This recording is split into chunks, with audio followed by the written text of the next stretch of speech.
All right, welcome to the Pet Life Podcast. As always, I am Patrick, and back with us today is the one and only Jerry Marzinsky. But we also have another special guest, and you'll know why he's special here because he's got a great story and a lot of information that is very pertinent to today and our all overall well-being, man. Because as we know, everyone's trying to get to this place of true, well-being for the self, capital S. And our next guest here today. Anon. We were talking about this beforehand. We're going to go by Anon today just for privacy and protecting this gentleman. So Anon, Jerry, how are you today? Doing good. Doing fine, thanks.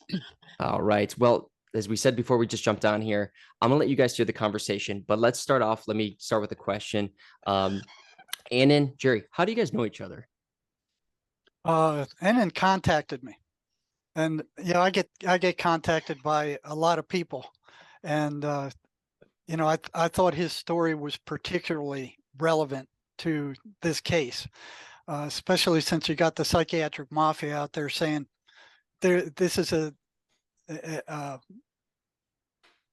life sentence. Schizophrenia is a life sentence. Forget it. The only thing you can do is take our drugs, and then keep coming back for your appointments over and over again.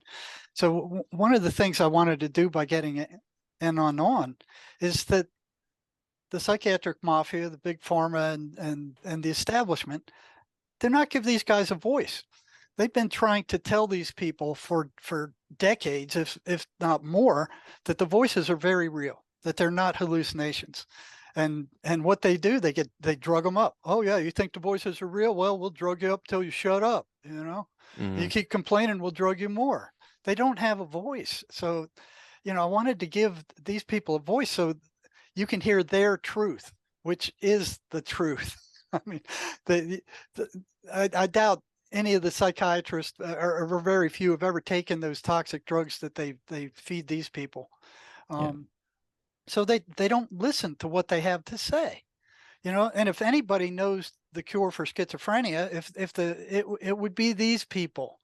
And it took me almost my entire career to kind of pull it out of them as far as what's going on. But they speak the truth, and that truth is just thrown out the window. You people are crazy. We're not going to listen to anything you say. We're the doctors. We got the degree. We went through all this medical school, and they don't know crap. They don't know crap. They don't have a cure for schizophrenia. They don't know what causes it, even though they make up lies saying that they do. They say the voices are hallucinations. Based on what? Just their total arrogance.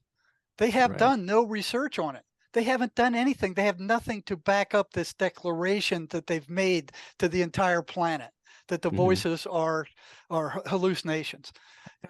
We found, after years of research, we found that they run very peculiar, particular patterns, repeatable patterns. Hallucinations do not do that. They haven't looked into them. They haven't studied them. They don't know what they are. They just blow them off their hallucinations. What else could they be? We don't hear them, so they must be hallucinations. And these guys are crazy. So why would we want to listen to them? Absolutely. So their meds cure nothing. They just suppress psychiatric symptoms. And as soon as those meds are gone, as soon as they take them off, the symptoms come right back. They're not curing anything. And on top of that, they cause a lot of brain damage. The autopsies they've done with long-term schizophrenics who've been on these things for years show that their brains have shrunk to this like walnuts. Their nervous systems are completely decimated.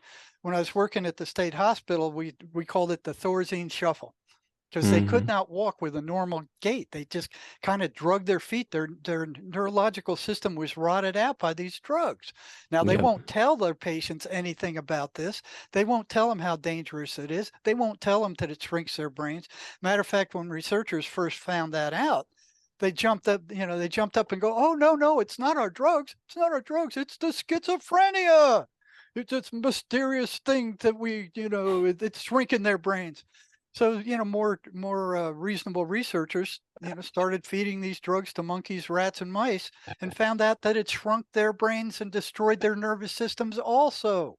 But they won't tell their patients this. I've worked with dozens of psychiatrists, maybe more over my career. I've never seen one of them tell the patient how dangerous these drugs were and what the side effects were.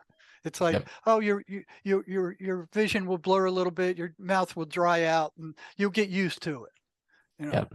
they Right. don't tell them, oh, it'll rot out your peripheral nervous system, it'll shrink your brain, it'll do irreversible damage to your nervous system. You know, so those meds, they don't cure anything. All they Yeah. do is they tamp down the psychiatric symptoms, and when those things start breaking through, even the meds, then they'll give them stuff like cogentin or some other drug to make them like, oh, well, we don't care about it, or it'll suppress them more. All the while, they keep feeding them these drugs that are continually doing the damage. Absolutely. Uh, And so with that in mind, where is that segue with Anon here? I mean, you said that he reached out to you. If I may, was Anon or Jerry, were you at a place where the medications just were too much? You were already past that point, or where was that Well, experience? actually, I'll fill you in here, Pat. Yeah, I reached out to Jerry probably within only the past 6 months or so, because I saw the wonderful work that he was doing in exposing what's really going on with schizophrenia. And I consider myself a recovered schizophrenic. I was one of the lucky ones. And I'm proof that it's not a life sentence, that you can cure yourself, but it does take work. And Jerry kind of fielded me. I asked him certain questions. He wanted to make sure that I was legitimate and everything. I kind of showed him the proof of what I went through and everything. And so he's been kind of bringing me on some of the shows with me to give the story from a schizophrenic standpoint. And schizophrenia, it's a misnomer. It really is, I would call it a spiritual battle, is what these victims or targets or patients are going through. And I have a very logical mind. I'm a degree mechanical engineer, been in the industry for years, yet I know what I went through. So I'm kind of here to tell my story, hopefully to help others. And now tell them briefly about the drugs, and then I have a few more points I want to bring out to kind of put in perspective, what these people are doing with the mental health system here, and how it's. So if you want, just tell them how the drugs worked for you. When you were just on the drugs. I was real quick, Anna, if you can just make sure your plug to your mic is in. It's just we're getting a little bit of muff, so just if everything's just bring it in a little closer. Yeah, because I want to sound a little better. Perfect. I want to make sure I hear everything you're saying. Okay. So I went through a series of episodes, I will call them, but I ended up admitted to a psychiatric hospital ward for about 4 weeks back in, I think it was September of 1990. And I was diagnosed with having affective schizophrenic disorder. And what they do is you're a guinea pig when you're in there. They don't know what drugs or meds are going to work to snap you out of it or to cure you. So they do it by trial and error. I remember they'd give me a little paper cup of pills on one day. I'd take that. Next day they give me something different. Next day they give me something different. I mean, it was a kaleidoscope, all these different pills, different colors, different shapes that they were giving me. And the side effects were awful. I mean, I remember sometimes extremely dry mouth where you almost couldn't talk. I remember there's some days I don't even remember because the drugs so kind of wipe you out. They're basically just tranquilizers. They're not solving the underlying condition. They're just muffling the patient. The patient may not externally be communicating when they're on these drugs, but internally those battles are still going on. And I remember one particular drug they gave me. I mean, I would turn my head to look in a different direction, and it was like the scenes would shift slowly to catch up to where I was looking. And of course, that makes you very disoriented, nauseated, everything. These are not the type of drugs did those drugs get rid of the voices that were plaguing you? No. I mean, I felt the same being on them. And that's the point. And that's how it is for most schizophrenics. Those drugs will maybe weaken the voices, but they won't get rid of them. And it's the voices that drive schizophrenia. But the psychiatric mafia will say, oh, it's a chemical imbalance.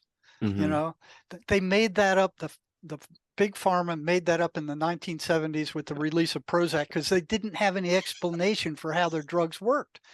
They wanted this to be a physical disease like an infection or something, or something that you can give a drug and it would cure it. But nothing they're giving was working. It just tamped down the symptoms. So they completely made up a cause, the chemical imbalance theory. And the deal is, who's going to test that? I mean, the general public can't test that. Most researchers aren't going to be testing that. So it's kind of like, okay, we say it is, and then they start publishing as if it's the truth, and it's a complete fabricated lie.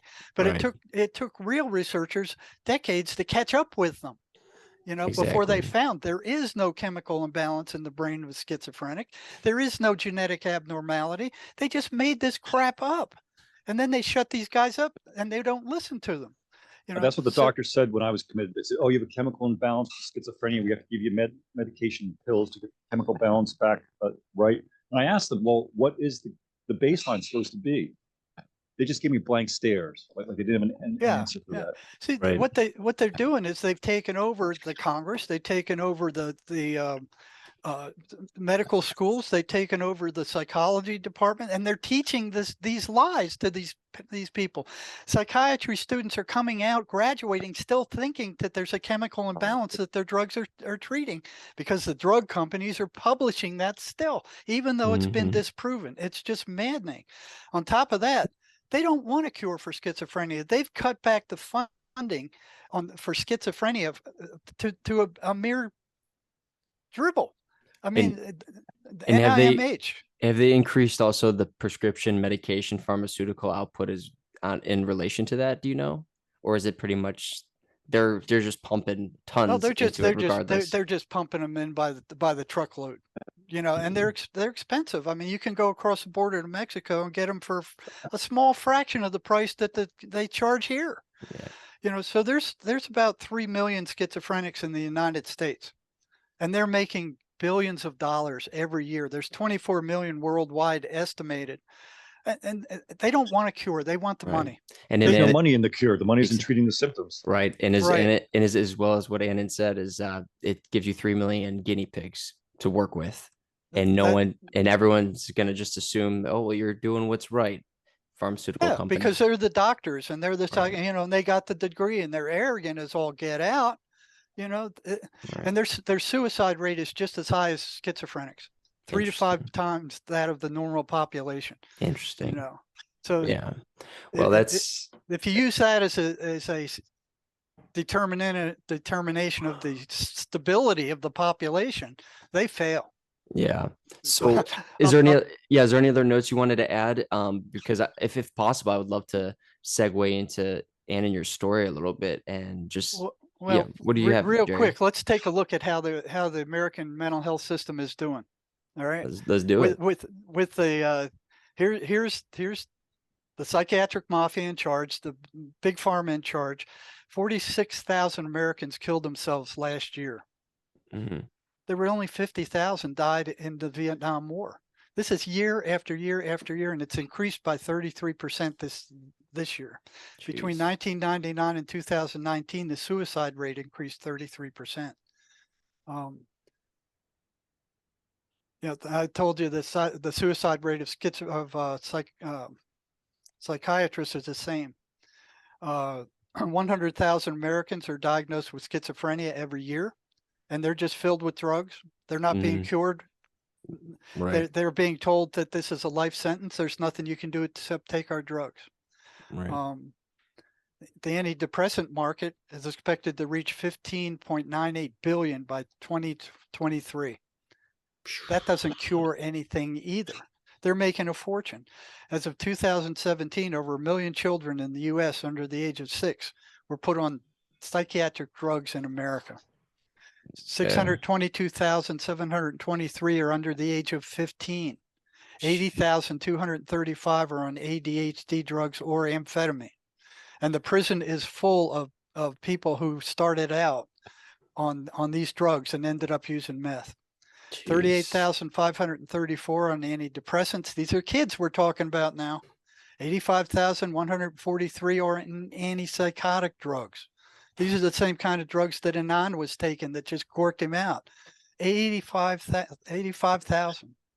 389,558 are on anti-anxiety drugs. And at the time, the antidepressant market in the U.S. is expected to reach 15.98 billion by 2023.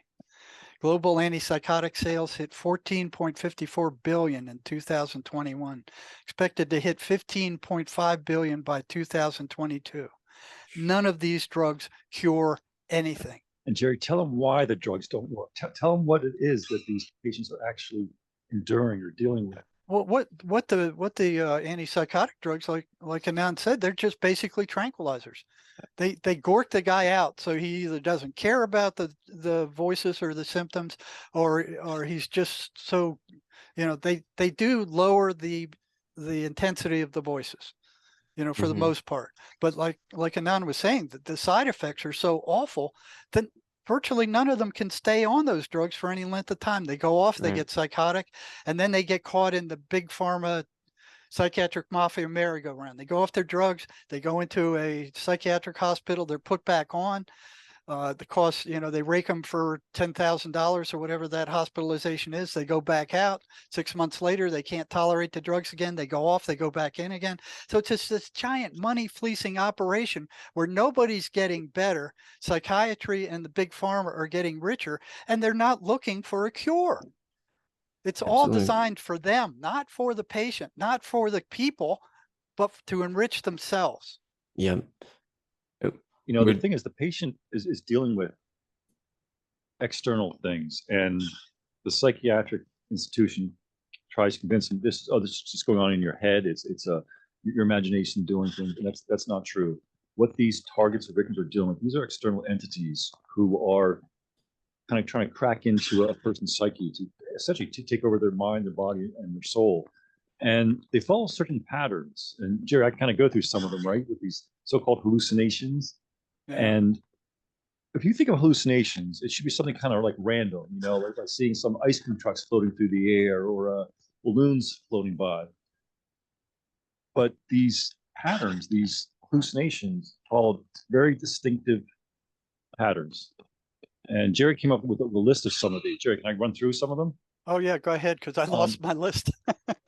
I'd appreciate if you did so. Now, when I say hallucination, there's what you can call visual hallucinations. And auditory, and auditory hallucinations. And visual. Yeah. And then there's very strong thoughts, which is where you can't quite sort through whether it's an auditory hallucination or your own mind doing it. But they tend to be always negative. Someone's having hallucinations. How come these targets or victims don't have positive voices? It tends to always be kind of negative voices influenced. Yeah, so you have to ask yourself, what is it that holds them on a consistently negative pattern? Why aren't they random? Why aren't they neutral? Why aren't they some positive? Why aren't they everything in between? No, they're consistently negative. This was one of the first patterns that I spotted. And they're very anti-religious. Yes. Why would hallucinations or something going on in your head be against religion, any form of it? That was the 23rd Psalm, when the targets or patients are able to say that. Apparently, it drives these entities crazy. Yeah. They back off for a while. Yeah, the voices hate it. They hate the 23rd Psalm. They just go nuts when you start repeating that. Mm-hmm. Why would a hallucination do that? Yep. And I mean, their objective is to create negative emotions in their victims. And the theory that seems to be is that they're feeding off these negative emotions. They suck it like it's an energy source for them. And so their victims will feel drained afterwards after going through these episodes, after they go through these attacks by these entities. Yeah, there's a one-to-one correspondence between the voices attacking schizophrenics and their energy level dropping down to nothing. I mean, they don't understand what's happening or why it's happening. They just understand that after the voices come, their energy drops to nothing. But they're being blocked from realizing that it's the voices that are taking that energy. These things are parasites. They're energetic parasites. Absolutely. Real quick. Anon, is there something squeaking in your background? We're getting like a squeaky sound. Not that I'm aware of. Let me just turn my mic on. I'll see if that sets it. Yeah, maybe. Yeah. It's off. Yeah. Sorry, folks. 1 second. And thank you. And the mic's back on. Yeah, it was just were you muting in between? No, I might turn my mic off a few times. Yeah, just because. Yeah, so it just whenever it was turning on, it was like making a squeaking sound. I just want to make sure everyone's hearing what you're saying, because this is important information, and I don't want people to not be able to catch what you're laying down. So, but sorry, I didn't mean to cut us off here, but we'll proceed. So, as you were saying, there's this consistent negativity. There's a negativity to this religious understanding religion, the Psalms 23, just, they're just they think it's putrid, and it silenced them even just a little bit. That's kind of where we were leaving off. Okay. Thanks for checking on that speaking noise. I'll try and avoid doing that. Just every once in a while I tend to cough, so I've been shutting off my mic too. Oh yeah, no worries, no worries. Not coughing. So the attacks tend to get very dominant between the hours of 2 to 3 a.m., the so-called witching hours, because they want to keep their victims, their targets awake, because if their targets or victims are lacking in sleep, they're easier to take over, they're easier to attack, they're easier to manipulate. And that's among the hundreds that I've spoken to too. The attacks are most often and most intense between 3 and 4 in the morning. Mm-hmm. And they don't want them to sleep. These entities, they want to foster isolation of their targets or their victims. In other words, they don't want them interacting with other people. They don't want them socializing. They'll do everything they can to keep their victims away from other people, or thinking of other things than them, because they want their victims' focus to be on listening to what these entities are telling them and what they want from them. Right. So what you'll find is schizophrenic sons and daughters will lock themselves in their room. They don't want anything to do with their parents, their friends, or anybody else. They just sit in there, and then the parents a lot of time can hear them carrying on conversations with the voices. That's the very worst thing that you could do for these people. They need to be kept occupied. The voices are demanding their attention all the time. So it's a spiritual war, and it's a battle for the patient's attention. Absolutely. Oh, it's definitely a spiritual war. And one of the treatments for the targets or victims to do that helps is to be creative. In other words, do some painting, build a model, because when your attention is on something else, the entities, they don't like that. These negative entities don't like that. So that's one way to work around it. Do something creative, arts or crafts. That's one method to help quell the voices, at least for a while. That's true.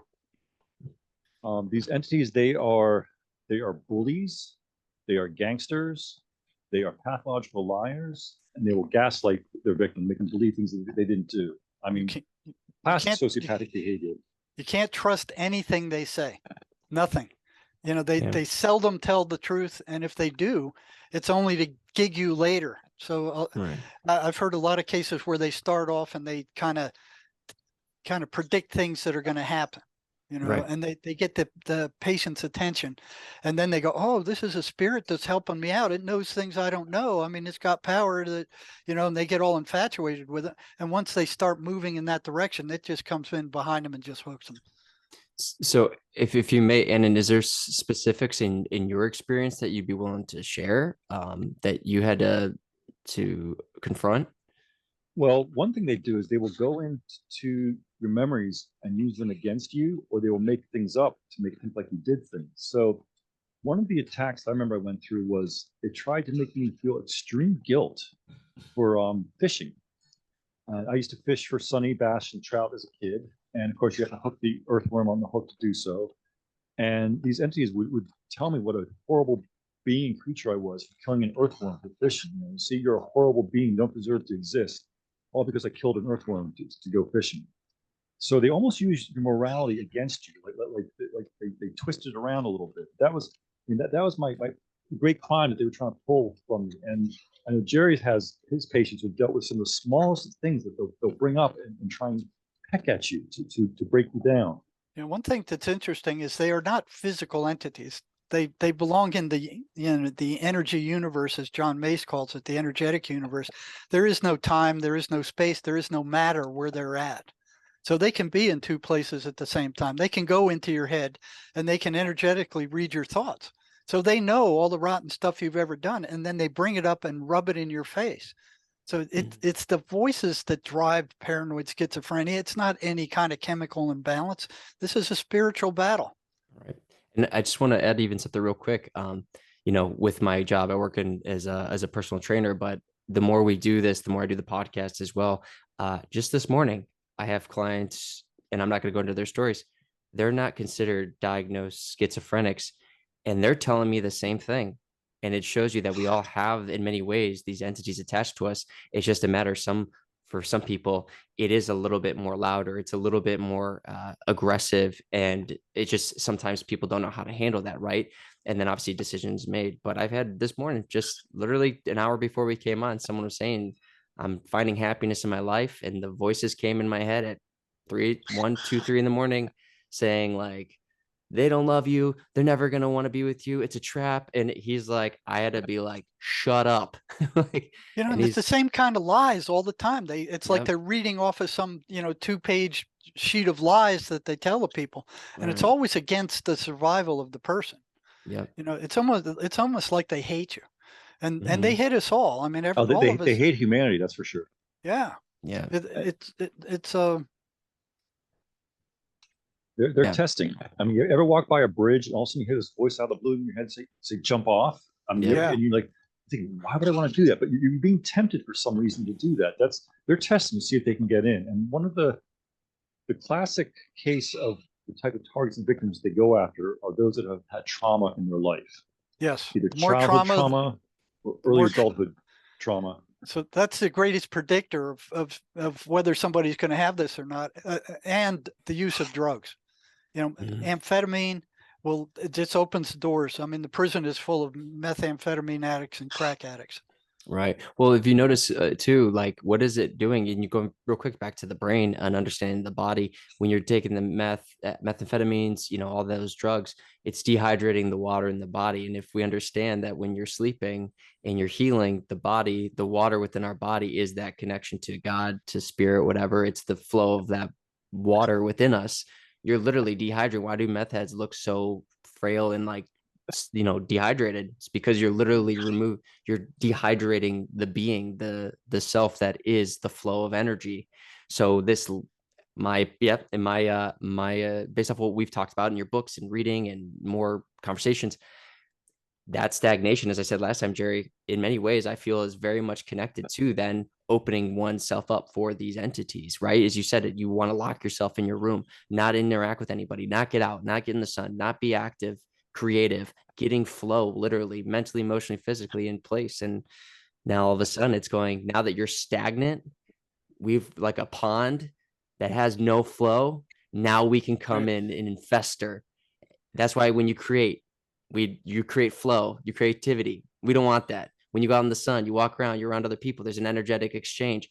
No, Right. no, no, no, we don't want that. So it's very interesting to see, like you said, with the shrinking of the brain, being that the brain is a lot of mostly water. It's literally shrinking the brain with these drugs because of it's dehydrating the heck out of them. Well, Those the entities tried to prison was isolate. full of meth addicts. Yeah. In my case, I remember the entities, they would tell me I was worthless. Nobody would want to hang out with you. Why even bother? I mean, they were doing everything they could to make you feel like you didn't deserve to be around other people, that Right. you were worthless. And did you feel then, kind of to what I was saying, did you feel like just you wanted to stay inside, not go anywhere, not really do anything, kind of just literally sit there? Was that kind of the energy that you kind of were taking based off of these exchanges, or were you actively always trying to be creative or trying to not let them get to you? I guess how was your response to a lot of them earlier on and then throughout? Well, when I was going through these ordeals, I was going back and forth whether this was something just my mind doing or if it was something external. But I concluded it was external. I'll get into that later on. But Mhm. no, these entities were fostering the isolation. They wanted you to make. They were telling you negative things about yourself, negative things about if you interact with other people. Oh, they're just making fun of you. They don't want to be around you. And this all happened probably when I was about the age of 25 or 26. So it was Yeah, after college when this, I call it the psychotic break, started to happen. and they make it difficult to be around other people because it's like you're carrying on a conversation with somebody in front of you and you're hearing their voice, but at the same time these guys are jabbering away. So they get confused about, okay, did he say that or did I say, who said what? Mhm. And it Mhm. just becomes more uncomfortable to be around other people. It's Mhm. it's easier for them just to be with the voices and listen to that one voice. So um, and if they're good people, the voices aren't going to like them. They're going to go, oh, get away from this guy. He's this, he's that. He's just, you know, fooling you. He's pretending like he's your friend. They'll do everything they can to break you off from the rest of the human race. Yep. Interesting. I think this would be a good time for me to break off into my story. What do you think, Jerry? Yeah, go for it. If you can, let's rock and roll.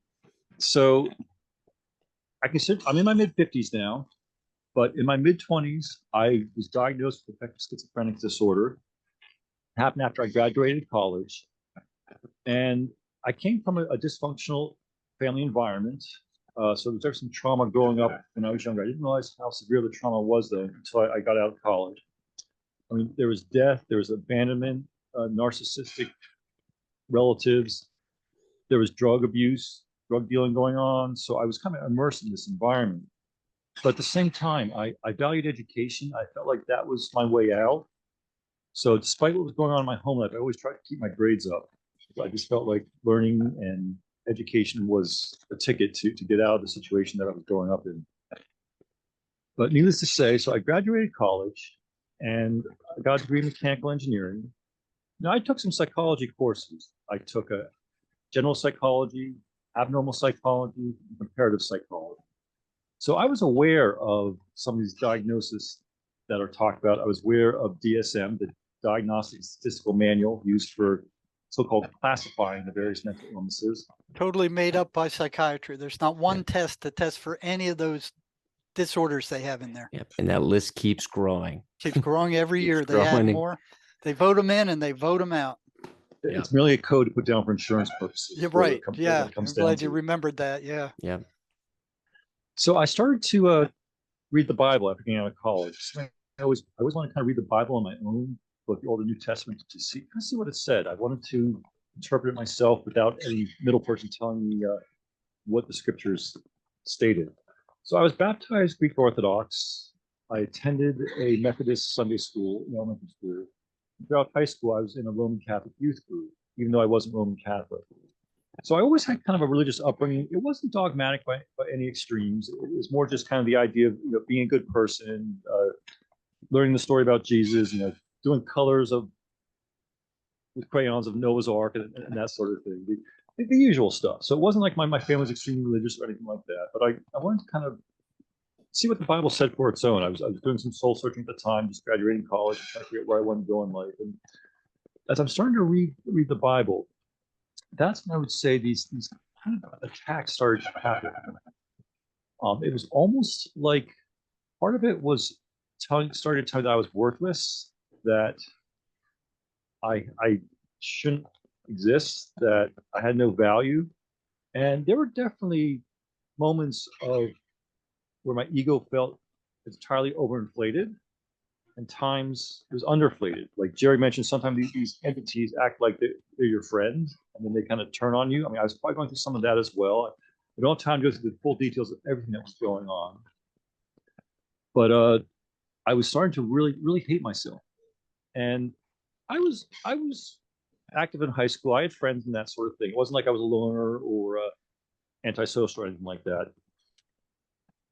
But so these attacks started to occur when I started to read the Bible for myself. I was trying to decide what direction to head in life and what type of person I wanted to be, what type of career path. And I started to crash, I would say. I mean, a lot of things were going on in my household. There was a tension between my mom and I. I was trying to kind of break away from some codependency issues. And I started kind of, it was weird. It was almost like I felt at times like something was trying to take over my body, my personality. And there were times I remember my arms and legs were kind of moving, and I wasn't the one moving them. Like something else, I felt like somebody else was moving it. And that's common. I mean, I would almost say that what was occurring sometimes was an attempted possession. And I have a rational mind. I took psychology in college, but I'm saying when I was going through this, I'm saying this really feels like a possession. It would feel like something was trying to take me over. So what happened? I kind of, I think that I was being put on lithium to try and monitor this stuff. But I got to tell you, I was in such a state of depression at that point. I probably wasn't even taking the lithium. I mean, it reached the point where I was only seeing in black and white. I couldn't see colors anymore. Food lost all flavor. I probably lost about 80 or 90 pounds. I wasn't eating. And it's a whole bunch of things were going on. So finally, I think I went through, it felt like a period of 1 week where I wasn't sleeping at all. And of course, when you don't get sleep, you don't get your REM sleep in, your mind definitely starts to go even crazier. And I knew I was dealing with something. I didn't quite know what it was. I didn't know that my mind was not right. So I stayed away from all alcohol, all recreational drugs at the time. I felt like this is something that I had to get through myself.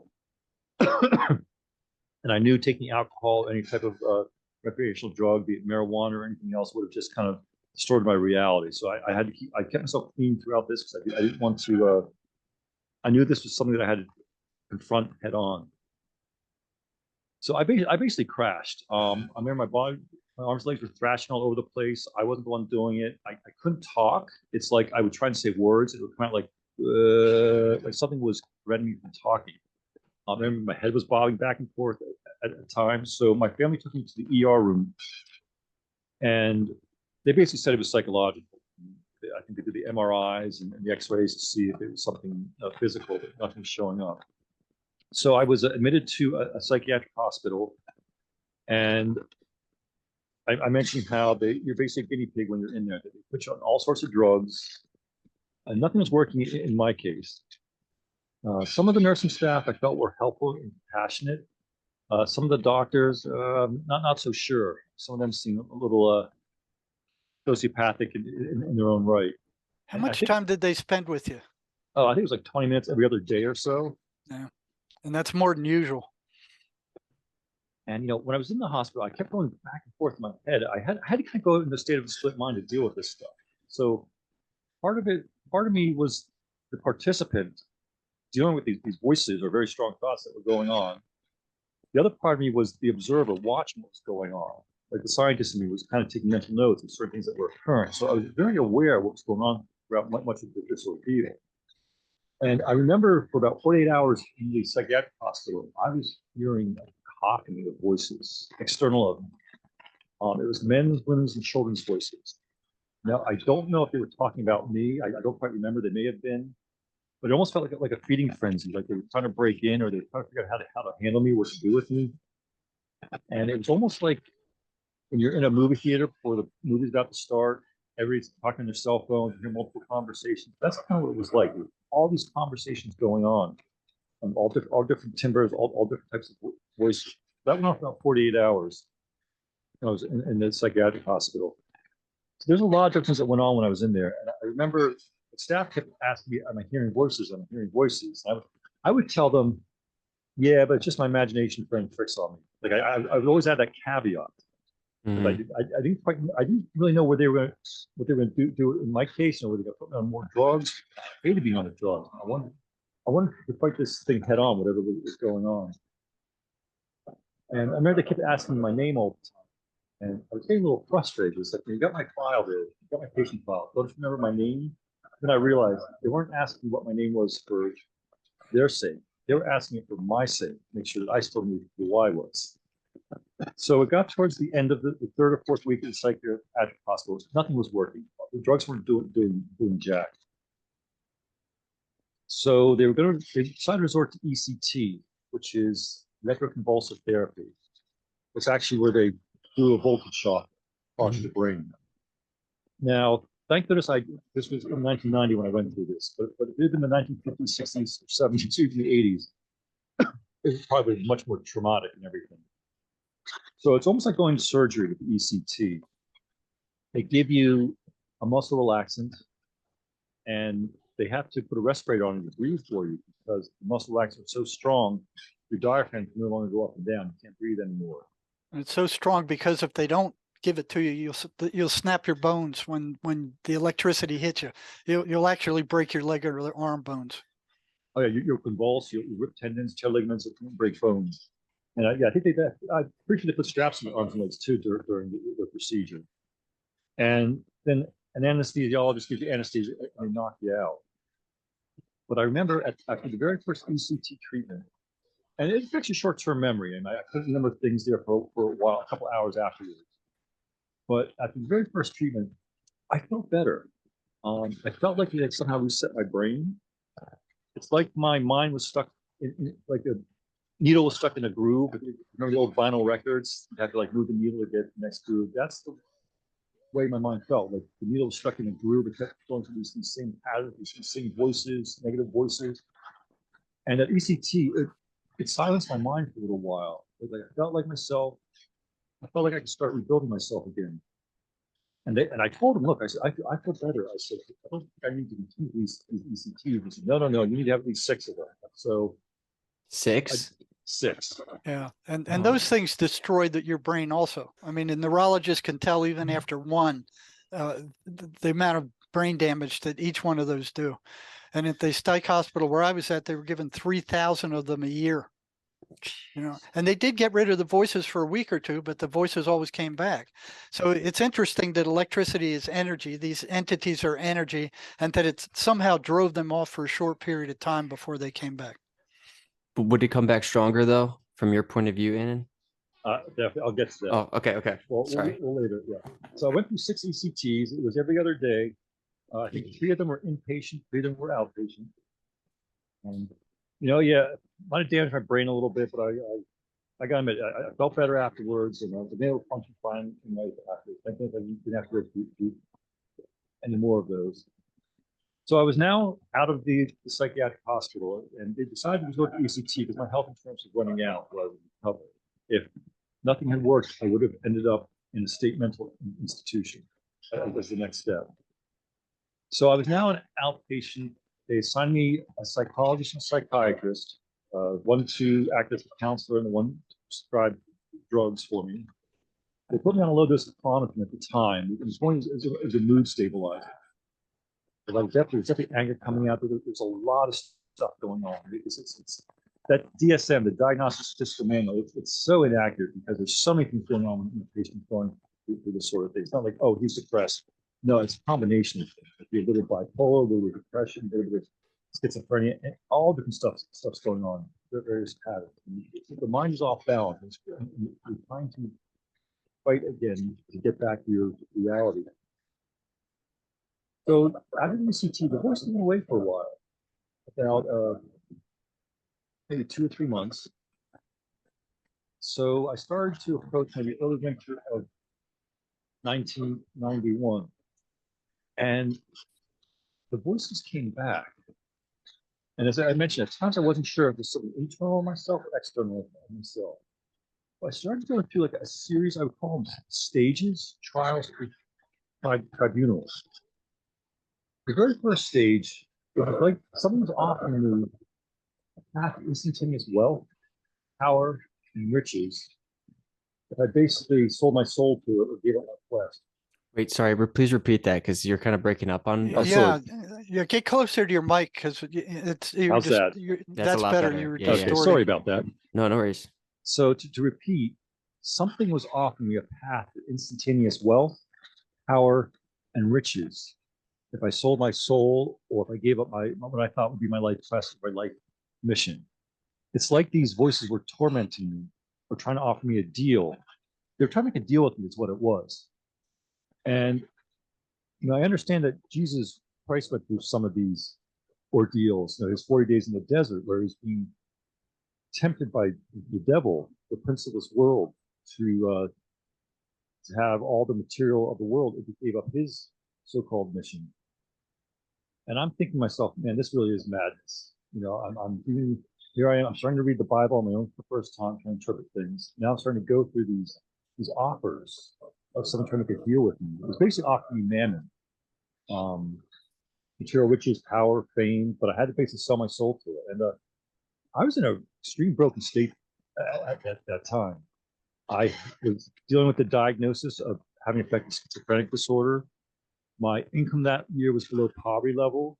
I was unemployed, dealing with a lot of stuff. So, the offer was tempting, but I felt like there was a reason it was being made. It was almost like I felt like there was a better life or future for myself if I did not take the deal. And I said no to it. So that was the first stage. And each stage, it seemed to be kind of a different level. Like it was going up a managerial hierarchy of these entities. And you can call these entities archons, you can call them demons, you can call them whatever you want. And again, I'm fighting back and forth trying to figure if this thing is occurring just in my mind, is it just my mind playing tricks on me? Or is there really something profound going on from an external spiritual attack? I wasn't quite sure. I kept going back and forth. And I was suicidal throughout this time period. And I felt like these entities were trying to convince me they're suicide. There was times where, because all hope is taken away from you. You have absolutely no hope for living. You lose all desire. Nothing's pleasurable. You basically you see no future for yourself. I mean, there are times I can remember actually getting the pipes together to kill myself by carbon monoxide poisoning. That's when the duct tape out and everything else. And I was able, I stopped myself.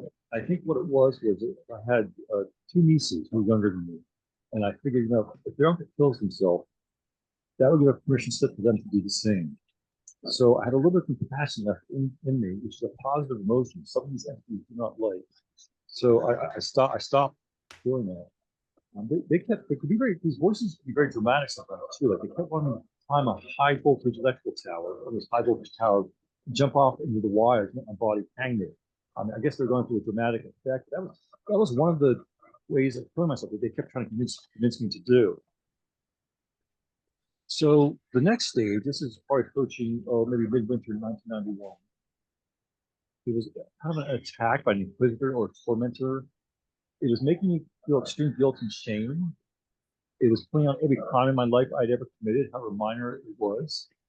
I mentioned about that earthworm thing. I mean, these are some of the crimes that would pull forward. That, oh my gosh, you killed an earthworm. You're a terrible human being. You don't deserve to exist. Even this, every morsel of meat that I ever ate, every fly ant that I ever killed, it pointed out every flaw in my character.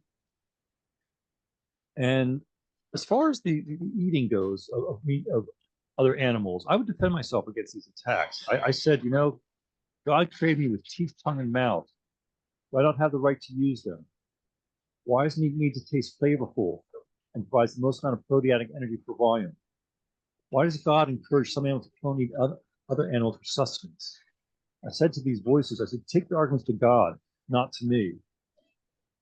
And this iconic attack went on for a while, and then a new stage or new attack would come into place. And of course, after these attacks, I'm feeling drained. I'm being beat up. I'm feeling like I'm a defense attorney. But I wasn't just defending myself. I felt like I was defending all of humanity as well. Like I was acting as a representative of humanity in dealing with these entities. So a later prosecuting attack, it kept saying how worthless and pathetic humanity and I are. It kept saying that we're significant lumps of flesh destined to rotting eaten by bacteria and worms. And I started arguing against these thoughts, these very strong voices. I would counter argue and say, yeah, we may be lumps of flesh and bones and blood, but I said we were created that way by the divine hand. We didn't decide. Excuse me. We didn't decide the composition of our flesh, blood, and bones. We didn't decide what our body was going to be made up of. I said it was granted or forced upon us. I said in defense of these prosecuting thoughts, I said, how can you condemn our form when we had no say or control over its creation? I said, take your arguments to God, for that's where you're finding answers, not to me. And it was really interesting because this attack backed off very quickly. Like that only went on for maybe a week and a half or so. Other attacks last like a month and a half. It was almost like it saw that my defense, my arguments were strong. So it gave up on that. It backed off. So the next tribulation or attack, they kept trying to convince me how I and humanity did not deserve to exist. It was like it had entered my mind, and it was showing scenes throughout history of humanity, the various wars, the atrocities, the battles that have gone on. And it was saying, like, see how worthless humanity is? This is what you do to each other. And I actually saw scenes flash before my eyes, and some scenes, things that I've seen in my life, but some scenes it was putting into my head, things that occurred in history. So I was almost becoming a star witness against humanity. It was showing our species derelict and dysfunctional behaviors through my eyes. They would say that humanity is an abomination. It will never evolve. Your species doesn't deserve to exist. And I would defend against them, these attacks, this prosecution. I would say, yes, there are many humans that are evil, wicked, ignorant, and full of hatred. And I said, but there are others that are good, passionate, kind, and full of love. I put forth my defense to this prosecuting attack, that you don't condemn an entire species, religion, and culture as being entirely imperfect based on the actions of a few. So it's almost like I was going through all these different attacks and tribulations where a prosecutor would say something and I'd defend myself and all of humanity against it back and forth. And it was tiring. It was exhausting. And another attack saying that, why even bother trying to guide humanity with knowledge being given to you? They won't listen. They'll never change. They'll only laugh and mock you. It'll be a failure from the start. And I agree with them on this. But I said, I must try. They said, oh, you're being a fool. Why do you choose to be the fool? I respond back, for the love of humanity. I said, I have to at least try. And during this stage too, it would tell me, if you tell anybody about your experiences, what you're going through, they're just going to put you on more drugs. They're going to lock you up in a mental hospital for the rest of your life. Nobody's going to believe you. You're just going to be a mad lunatic. I mean, they were partially correct in what they were saying. And I was still seeing a counselor throughout this whole ordeal, but I wasn't telling her any of this stuff. I was just focused on the codependent issues that I have with my mother, not one who's put on the drug. I hated being on the phone. I wanted to fight this stuff head on. I was treating it as a spiritual battle, something that I had to go through. And it's like, who do you tell? Did you tell a priest about this? Did you tell your family? I mean, Jerry, you went through some of this stuff. When I was working with when I was working with these people, and the only people that understood were the only ones I could talk to were my schizophrenic patients. I couldn't talk to anybody else about this stuff. I couldn't call, tell my boss, hey, this is going on, or my wife, she didn't want to hear it. It's like, yeah, so there's nobody you can really talk to. And then, if you start talking to people about this, they're going to think you're whacked out. I know a lot of patients who lost their friends by telling them about this. They went, oh, you're weird. There's something wrong with you. We're getting away from you. Right. Yeah. And the voices themselves say, you tell anybody, they're going to think you're nuts and they're going to lock you up, fill you full of meds, which is virtually what happens. That's why we're seeing so much of just this trying to separate people from the spiritual realm, right? You talk about the mind body, but they never really talk about the spirit, because the minute you bring this up, right, and people who get it, there's more people who are absolutely open and aware of what we're talking about here. Most of my audience is right on par with what we're talking about. So there's people wanting, because they're on their own journeys, listen, going, there's something here. What is it? I've had my experiences to some degree. So it's good that people are starting to make those connections and going, oh, as Anon, as you said, it's like, this is a spiritual battle. The spiritual battle. And see, psychology and psychiatry are no spirit to them at all. None. No. You can't treat a spiritual being with physical words and physical medicines. It's just not going to cure them. Right. It's essentially, you're made it perfect in the image of God. It's like, there you go. If you allow that journey, most people, obviously there's a lot of work that needs to be done, but allowing one to know that and really feel that and express that, again, there's no money. That's just give somebody power to know who they are and why they're here and they have purpose. So anyway, I don't want to get too far off, but and those entities don't want us to realize that. Exactly. So that's why I have so much hope in humanity, because people are waking up to this stuff, and that is key. There's something more going on beyond our field of vision. I'll say there's a whole universe out there, different realms, different spheres of reality, and we have to consider this stuff as real. And science, unfortunately, has taken the path of this stuff doesn't exist, and that is not the case. I have a scientific mind, but I went through this stuff, and so I have to acknowledge it in my own right. So they can't see it, they can't measure it, it doesn't exist for them. Right. But listen to what Anon has to say. It was very real for him, and it was very real for me. Absolutely. So yeah, if you want to continue, I would love to. You left off with they were attacking humanity, and you stood your ground. You stated your defense. So yes, I went through all these different trials or attacks or tribulations. There might have been initiations too. I don't know. I have to keep an open mind when interpreting this stuff. But I remember the final stage so distinctly. This was probably occurring about summer of 1991.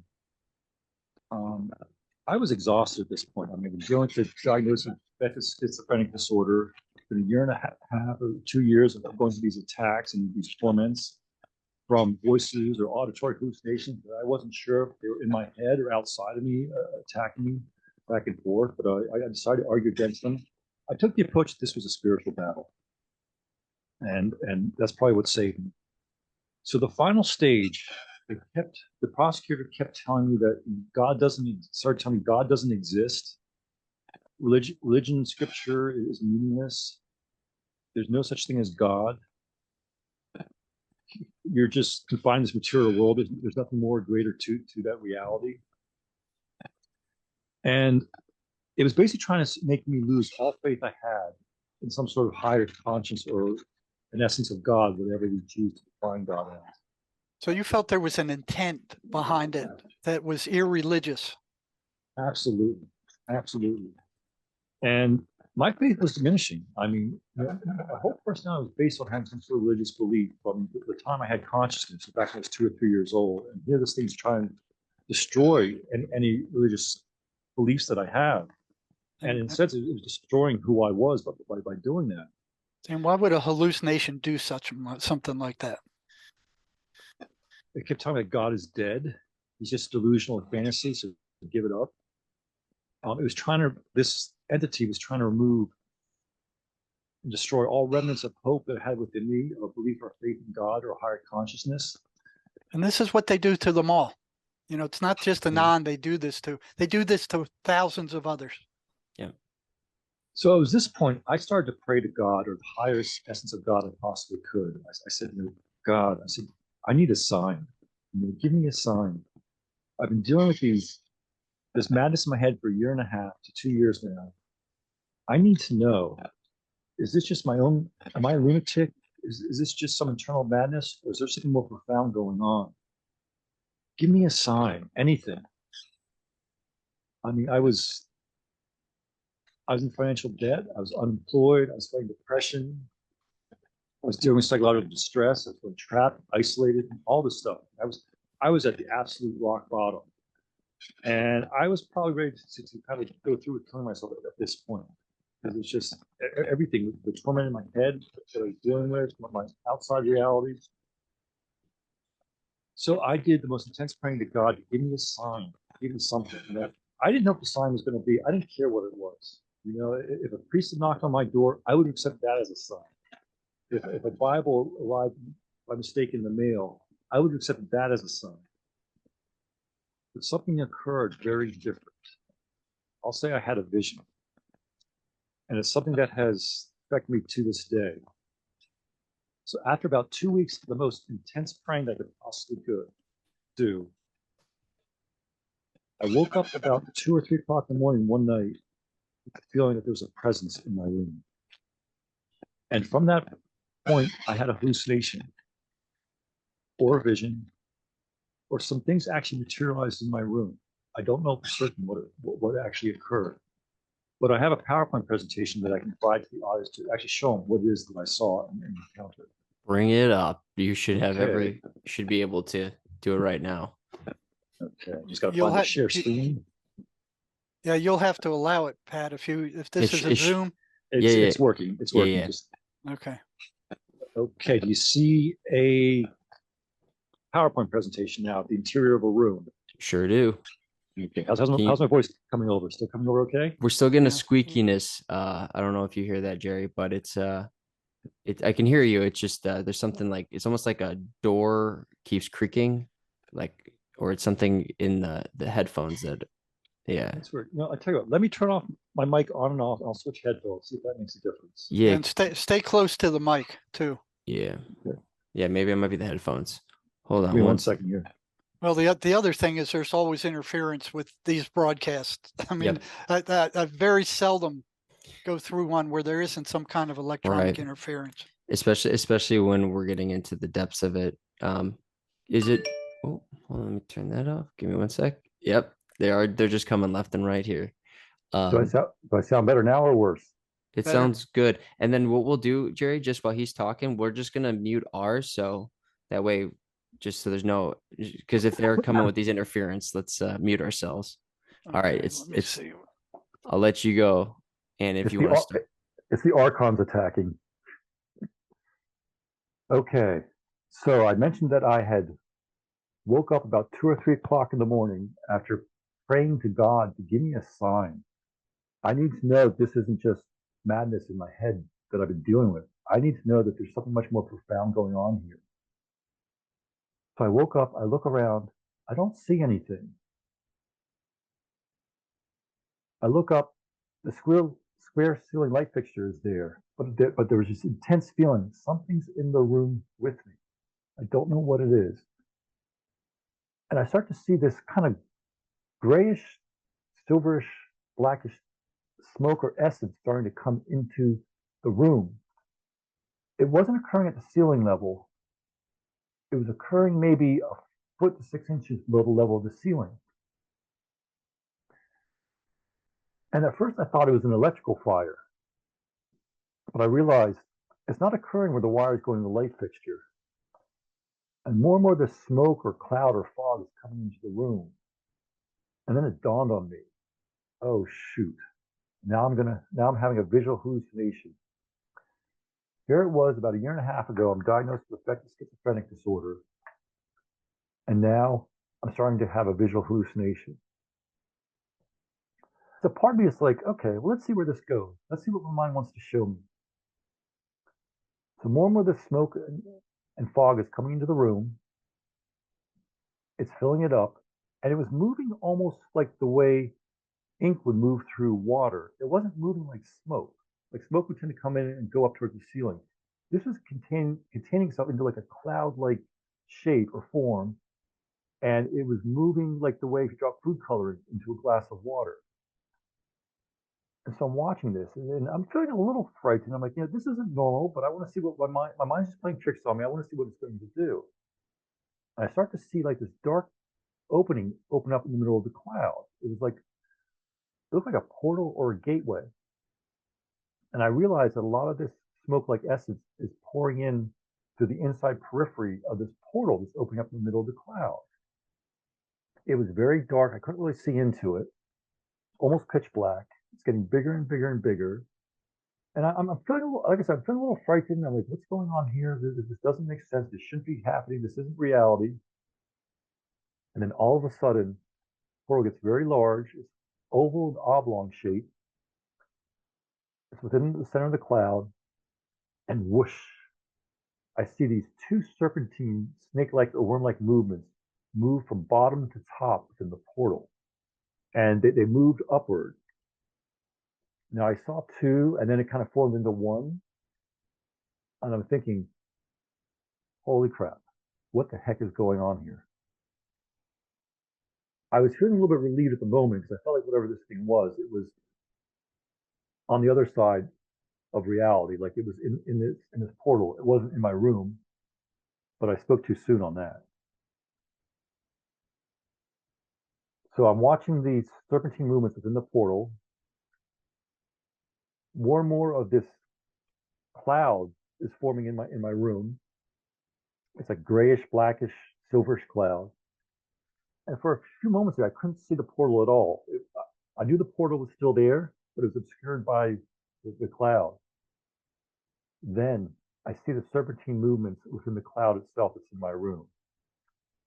I'm thinking, oh, great. Whatever this snake-like thing is, it was in the portal, and now it's in my room, moving within the cloud. And I'm watching it move, like it's still coming in, containing itself in the cloud. Then for a few moments, I just see the cloud, waiting to see what happens next. Part of me is saying I should probably run out of my room and get away from this. But the other part of me is a curious scientist. And I want to see what my mind's going to show me. And then this creature pops out from the cloud. Now, I was seeing snake-like movements.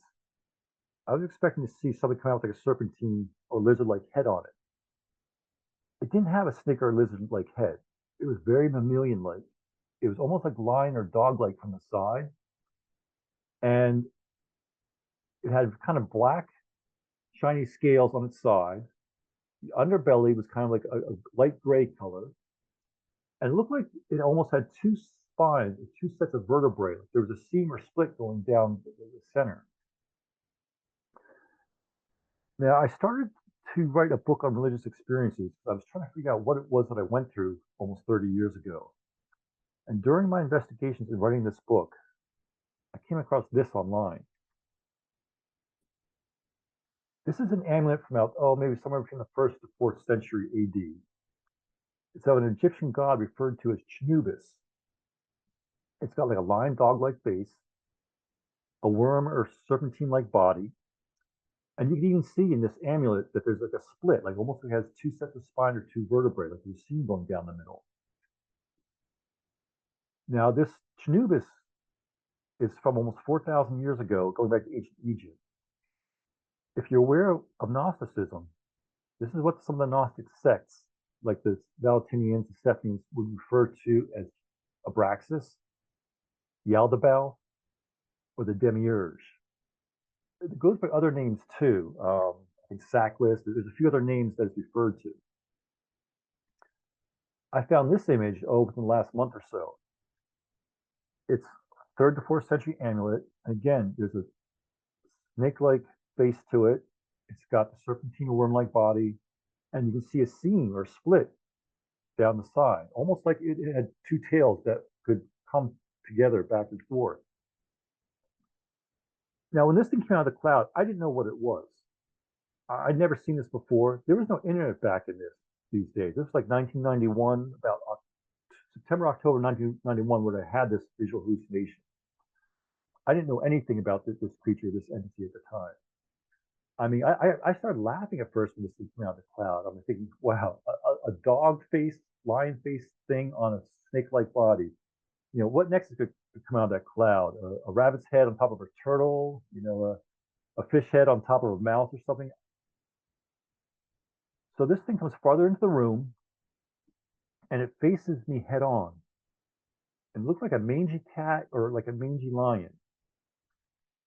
Its left eye looked like it was a little scratched out. It might have been blind, its left eye. I mean, I could see such details. I could see whiskers on its face. I could see stubble. And yet it still had a serpentine body. So it's like a lion-like face with a serpentine body. And I'm a little frightened at this point. It's like, it didn't look that ominous to me. I just thought it would come into the room, float around, and go back in the cloud and leave, and that would end the hallucination, if that's what it was. Then all of a sudden, the face changes on this entity. It changed in the most horrible possible thing you could imagine. I remember it was very wrinkled, very prune-like, grayish. It looked almost like an old man or old hag of decay. It seemed to be trying to frighten me or test me. I don't quite know. But I remember first, the moment when it did this, every cell in my body was at the extreme state of terror, frightened, and horror. I really thought this was the end of my existence. I thought this entity, if it was truly had materialized in my room, was coming to devour me, or at least scare me to death. But I did something entirely the opposite.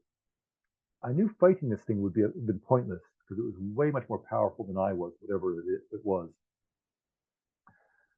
So I had a thought, and I don't know if this was my own thought or if it's from a higher power. You know, I don't know if this came in from the ultimate God for me to do this. But what I did is I flipped. I lowered my ego. And instead of staying in a state of fright, I just projected love onto it. I just figured, okay, you're coming to destroy me. I don't want to go out feeling in a state of horror. I'd rather die feeling a state of love. So I just projected pure love onto it. Next thing I know, it disappears or pulverizes or vaporizes. It's gone. And I was kind of in a state of shock. It's like, I didn't think I was going to survive this ordeal, and I'm still here. The next thing I know, I look up, and there's a new entity hovering over me. It had like a white porcelain mask, and there was like fluttering in the foreground going on. It looked almost like strands of energy, but I could interpret them as wings that were fluttering. There was also some movement of energy in the background. It looked like rays or wisps going on. But I felt like this entity was not aware of my presence yet. I was aware of it, but it wasn't aware of me. Now, I'm not an artist, so I couldn't capture the full details here, but this face was the most beautiful thing I ever saw in my life. It was sheer beauty. And I remember I'm looking at this thing and saying, I'm a mere human mortal. I shouldn't be seeing this stuff. This is not of this realm. And again, I was ready to jump out of bed and run out of the room, but I want to see where this goes. So this entity is just kind of fluttering here, and it's almost like, I don't know if it didn't know that it wasn't free. Like it almost seemed like it had been in captivity and now it was suddenly free, or it just came into existence. I don't know. There's many ways to interpret what was happening, but all that I know is that I was aware that it was there before it was aware that I was there. And then all of a sudden, it becomes aware of my existence. And we're just staring at each other. And it was sheer beauty. I was thinking to myself, okay, that previous entity that came into the room changed into something extremely frightening and tried to terrify me. I'm thinking, what's this entity going to do? It's probably going to do the same thing. It looks beautiful now, but now it's going to change into something entirely different. So we're staring at each other for maybe, 15 to 30 seconds, but it felt like an eternity. And meanwhile, the fluttering's going on, like had these golden wispy wings kind of fluttering or flapping in the foreground. It's just staring at me. We're just looking at each other. And the cloud's still there, but it's starting to dissipate. I didn't know what was going to happen next. And all of a sudden, this beautiful entity with a white porcelain-like mask or face smiles at me. And upon that smile, I felt this huge wave of love, grace, joy, bliss come from it. And I remember when it smiled, I didn't see dimples forming its face. Now, it was androgynous looking. I couldn't tell it was male or female, but I felt like it was of a feminine nature. And as this wave of love, grace, joy, bliss is coming from it, it's like we were somehow connected. And it was erotic. And I say erotic not in the physical sense, but erotic in the idea of intertwining with another being. And as this extreme bliss and joy is coming from it, it was almost like it was telling me everything's going to be fine, that my battles were done, that I was going to start to heal from here forward. And as this wave of love was coming from it, I started having an out of body experience. I felt like I was rising out of my body and like I was starting to merge with this beautiful white porcelain masked entity. So this entity started to go in reverse up into that portal where that other entity had come from. Now, I don't know if these were two separate entities or it was the same entity and changed its state and I projected love onto it, like two sides of the same coin. There's multiple interpretations of what's occurring here. So I'm just describing what I was feeling, the experience, and what I saw and went through. So I'm starting to have an out-of-body experience. I'm rising up out of my body and I'm starting to merge with this beautiful white masked entity. And together we're merging and we're starting to go through this portal.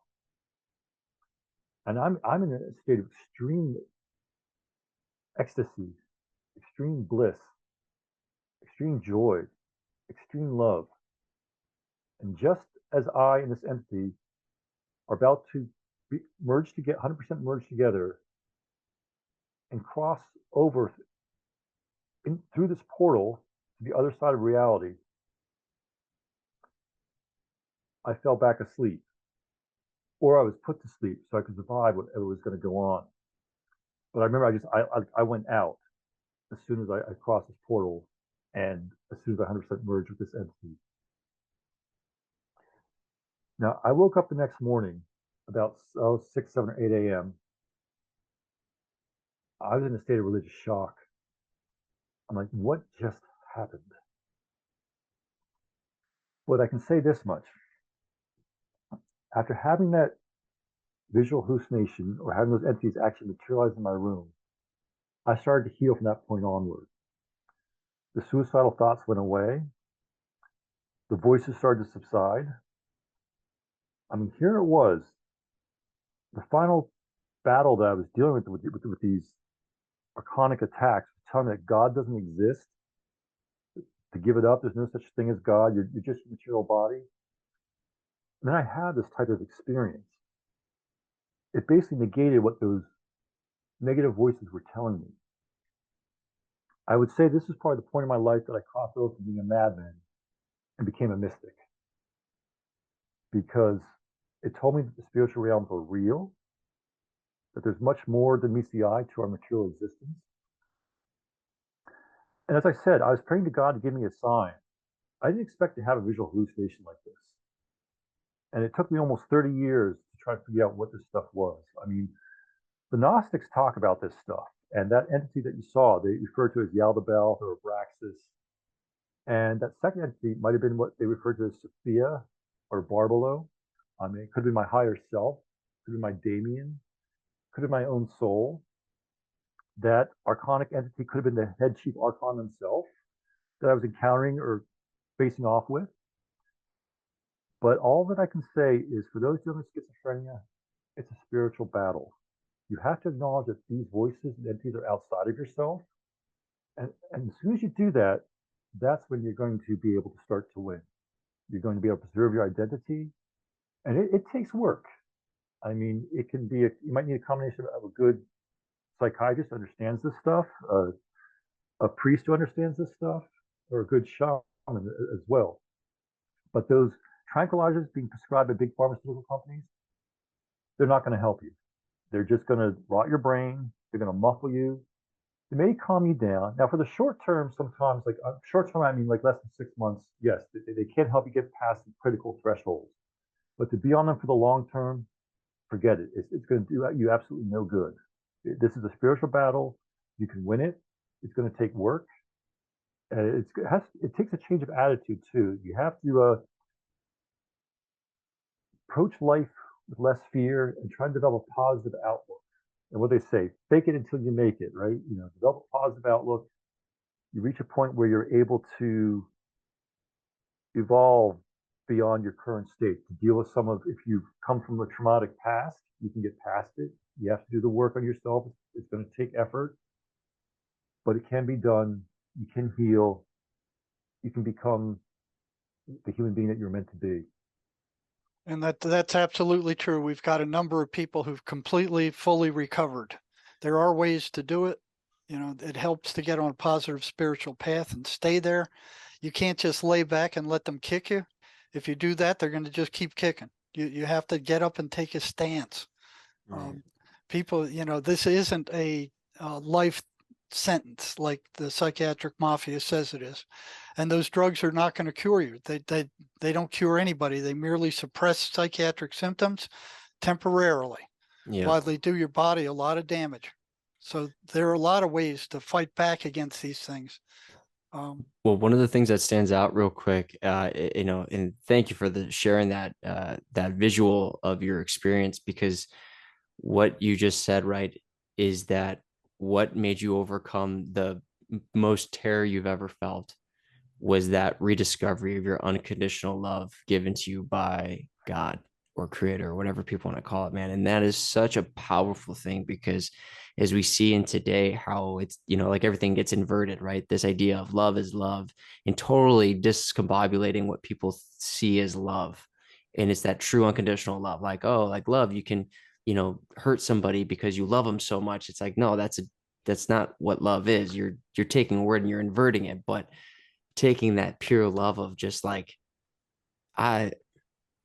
I genuinely love everything about you, in the sense of I want nothing but love for you and your whatever this experience is, like you said. And you see at that level, man, it made that much of a difference, and it gave you such a different experience. And it's not just Anon where that works with. I've had a number of patients that I've been working with where if they can send love their way, they run like scalded dogs if they can do it. And as you were saying, a lot of this comes from a lot of trauma. Where's that trauma? It separates many people. I've been through it too, this idea of feeling loved or feeling love, that unconditional love, not just between beings, but, you know, creator. And that's so powerful, man. I like goosebumps. Well, there's new therapies now that can go in there and discreate those traumas. You know, Mhm. and the mainstream media want nothing to do with it. The mainstream psychology, psychiatry, they want nothing to do with it. But it's out there, and we're Mhm. using it. Yeah. And there's healthy love and there's dysfunctional love too. Yep. But you see what's going on in society today. We're at extremes of polarity. Mhm. And that's what these entities want to do. They're taking an approach of divide and conquer, divide and conquer. They don't want middle ground. They don't want compromise. And I think we're seeing it trickling into society as a whole these days. There's a spiritual battle going, or war, you might say, going on out there. Yeah, But, this but huge spiritual battle. Mhm. but humanity can win this, and I think the reason that we're seeing so much going on out there is because I do believe the spiritual war is coming to an end because a lot of people are waking up to this stuff. And when does the enemy get the most desperate?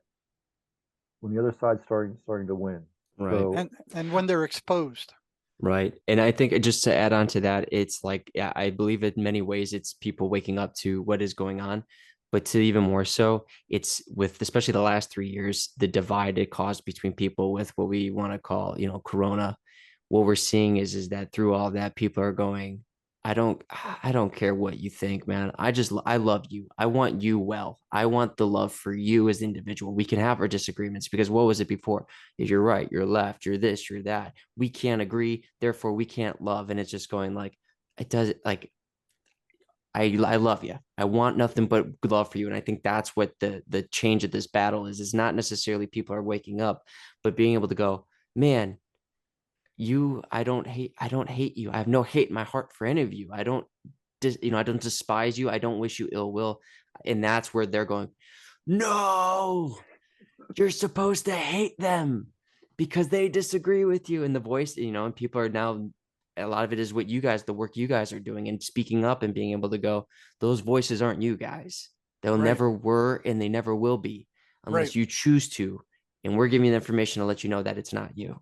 So kudos to you guys. And I applaud you. I know a lot of people listening from our last conversation, and I can guarantee with this conversation, people are going to just be pouring with love because they're going, finally, somebody saying the things that I wish someone told me earlier on, but I'm glad it's happening now because they know the ones they loved, myself included, you go, this isn't somebody who's bad. They are dealing with something much greater. And all I can do, or all I should be doing at this point, is be there for them and give them love. Because if they can feel that, and let me ask you, Anon, when there's that pouring of love, does that help as well with the voices? Or if they were to come in, that not just from yourself, but other people being surrounded by that love? oh, absolutely. I mean, I take the approach that if you want to learn how to use the magic of the universe, you have to apply love, gratitude, and forgiveness. Those are all positive emotions that these negative entities don't want. They And can't stand them. I Mm-hmm. believe there's positive entities out there too that are Yes. trying to help humanity. Mm-hmm. So Mm-hmm. there's something going on out there, and anybody who claims they know absolutely what is going on, don't believe them. We have hunches, we have feelings, we have sensations, but nobody knows for sure that what is going on. But we know something is going on. Yeah. And my stubborn engineering mind gets in the way sometimes of some of this stuff. And I'm stubborn. I definitely am when it comes to Well, some of this stuff. But I have to acknowledge what I went through, and I have to force myself to accept some of this stuff just by logic. yeah. It's beautiful, man. Well, is there anything you guys want to, I feel this is a great conversation. Is there anything you guys want to finish off with? Any last notes, comments? Don't believe that this is a life sentence. There's people fully recovering all the time. There's ways to do it. There's lots of information on my website at jerrymarzinsky.com. We got this book out that will give you the details about what the voices are and how they operate. You can get it at lulu.com. You can get it on Amazon. Anon's got a book he wrote that talks about his experiences. And this is a book that I wrote, and it was to try and I was doing religious and spiritual exploration, trying to figure out what it was I went through in my mid-20s. It's called Revelations on Interstellar Highway 10. And it gets into the notion that love really is the ultimate force out there in the universe that we have to learn to use more of. It talks a little bit about history of various religions, kind of where we're going as a species. And if anybody's interested in kind of expanding their soul and learning more about God, I recommend giving it a read. That's fantastic. And I just, for my sake, asking you, Anon, where you're at now and through when that happened, have have you had interactions with the voices? Has it been able to calm down? Have you been able to, as a whole, know when things are occurring and basically how to defend yourself, or has it been completely silent as a whole? I still have my ups and downs like every other human being out there. I have my off days, and there's times where I've had auditory hallucinations too in recent years. But I've learned to address them. I kind of laugh at them, or I investigate them. I don't treat it as something to be afraid of. I treat it as something to learn about, to kind of figure out. And I got to pay my taxes and Right. pay money like everybody else out there and pay the Yeah. bills. So it's a balance because we have to still participate in this material world, Of course. but we don't have to be of it. Mm-hmm. That's the approach one has to take a look. There is something much greater to our reality than just what we see with our eyes, and we have to acknowledge that. Our ancestors knew about this stuff. I mean, as Jerry said, all of a sudden science comes about during, I guess, the Age of Enlightenment, the last 200 years or so, and all of a sudden the notion of demons went away completely. Yep. But we might call them something different. We could call them spiritual beings. We could call them non-corporeal entities. There's all different terms that we use to describe these beings at work, and they're probably different various emanations of God, just as we are a certain emanation of God. There's other entities out there in the universe that are also emanations of God. And we've got to learn to interact with each other more productively as a species, and perhaps with these entities as well. Absolutely. Awesome. Well, I can't thank you guys enough. I'm very grateful for this chance to you guys wanting to come on and share this information. And I hope you guys feel energized knowing that there's a lot of people that will listen to this feeling that energy too, and wanting to share this information and wanting to let not only for themselves but the ones they love know that, again, the power's within you, the power's in with God. This isn't you, this isn't your voice that you think is yours, and there is a way out. So I can't thank you enough, Anon. Can't thank you enough, Jerry, again, for coming back. But on that, thank you guys so much for joining us, and we will see you all next time. Thank you, guys. Thanks for having us. Our pleasure. Yep.